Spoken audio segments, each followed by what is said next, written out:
సాధారణంగా కూటమిగా పోటీ చేసి విజయం సాధించిన రాష్ట్రాల్లో తాము ఎక్కువ సీట్లు గెలిస్తే ముఖ్యమంత్రి పదవి తీసుకోవడం భాజపాకు అలవాటు. అయితే బీహార్లో జేడీయూ కంటే తమకు ఎక్కువ సీట్లు ఉన్నా గత ఏడాది నితీష్ కుమార్కి ముఖ్యమంత్రి పదవి అప్పగించింది భాజపా.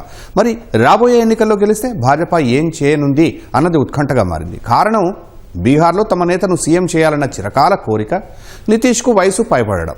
అటు చూస్తే కేంద్రంలో మోదీ ప్రభుత్వానికి జేడీయూ మద్దతు కీలకం. మరి ఈ పరిస్థితుల్లో సీఎం పదవిని భాజపా జేడీయూకే అప్పగిస్తుందా? అప్పగించకుంటే నితీష్ ఏం చేస్తారు? బీహార్ ఎన్నికల ప్రభావం కేంద్ర రాజకీయాలపై ఏ మేరకుండే అవకాశం ఉంది? ముఖ్యమంత్రి పదవి చేపట్టడం ఏ పార్టీకైనా కల.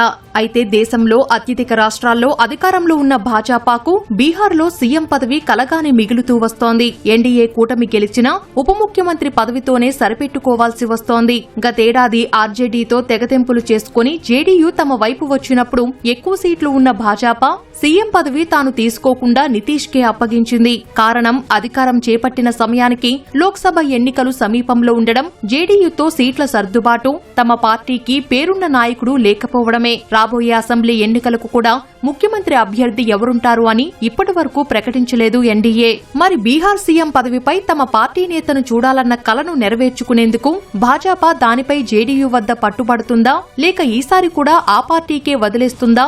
ఎన్నికల్లో గెలిచిన తర్వాతే ఈ అంశంపై నిర్ణయం తీసుకుంటుందా అన్నది ఉత్కంఠంగా మారింది.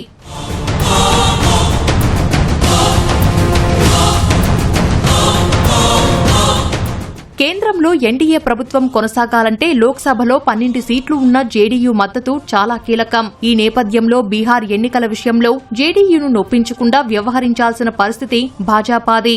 సీట్ల కేటాయింపు నుంచి సీఎం పదవి వరకు ఆ పార్టీని ఇబ్బంది పెట్టకుండా ముందుకు నడుచుకోవాల్సి ఉంటుంది. ఈ రెండు అంశాల్లో కాస్త పట్టువిడుపులు ధోరణితో వ్యవహరించాలి. మరి జేడీయూ అడిగినన్ని సీట్లు భాజపా ఇస్తుందా? గెలిస్తే ముఖ్యమంత్రి పదవి ఆ పార్టీకి అప్పగిస్తుందా అన్నది తేరాల్సిన అంశం. అటు చూస్తే నితీష్ వయసు 74 సంవత్సరాలు. ఈ నేపథ్యంలో కూడా ఎన్డీఏ కూటమి గెలిస్తే సీఎం పదవిని ఎవరు అధిష్టిస్తారన్న అంశం ఉత్కంఠంగా మారింది.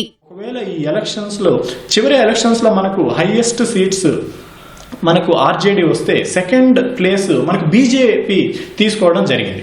సో ఈసారి కూడా ఒకవేళ బీజేపీకి జేడీయూ కన్నా ఎక్కువ సీట్లు వస్తే నితీష్ కుమార్ భవిష్యత్తు ఏ విధంగా మారబోతుంది అన్నది కూడా మనకు ఇంపార్టెంట్ ఇష్యూ.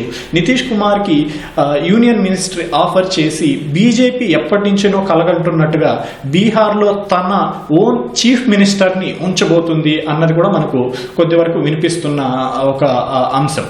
ఎందుకంటే బీజేపీ మనకు మధ్యప్రదేశ్లో కావచ్చు, రాజస్థాన్లో కావచ్చు, ఈవెన్ మహారాష్ట్రలో కూడా, కేవలం మహారాష్ట్ర వరకు అయితే కొద్దిగా మారింది, కానీ మధ్యప్రదేశ్లో, రాజస్థాన్లో ఇప్పటివరకు ఎవరు వినని వాళ్ళని, మొదటిసారి ఎమ్మెల్యే అయిన వాళ్ళని కూడా చీఫ్ మినిస్టర్ చేసిన నేపథ్యం ఉంది. సో బీహార్లో ఎప్పటి నుంచో తమ చీఫ్ మినిస్టర్ ఉండాలి అని అనుకుంటున్న యొక్క బీజేపీ కళని వాళ్ళు సాకారం చేసుకోవాలనుకుంటున్నారు.